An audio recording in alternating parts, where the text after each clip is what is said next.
Okay, I got a 2010 Ford F150.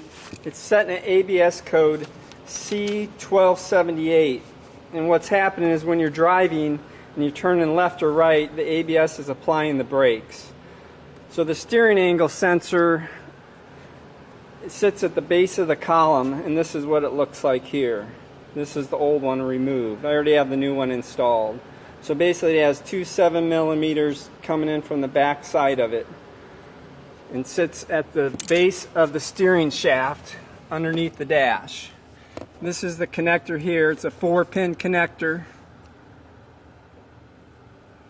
So pin 1 is going to be your ground, and pin 4 will be the power, and then pin 2 and 3 will be a 5-volt square wave, and all those wires come from your ABS module itself.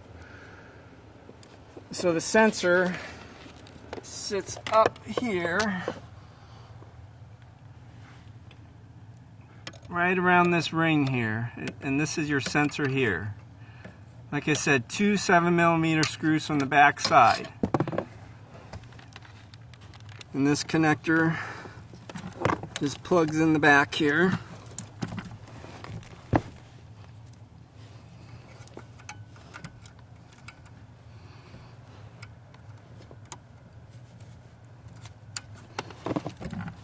And this little retainer pushes into that hole there to hold the harness in place. So you're going to come from the back side here with a 7mm socket to get that out. So after installing the sensor will need to be calibrated. You can do it manually by starting the engine and rotating the steering wheel all the way to the left and then all the way to the right, a minimum of 2 times. Or if you have access to a scan tool, you can do the IVD initialization sequence. So basically that'll zero the sensor on the vehicle, because you might end up getting a code setting after installing if you don't do that. Alright, thanks. Hope this helps. If it does, please subscribe and hit the like. Thank you.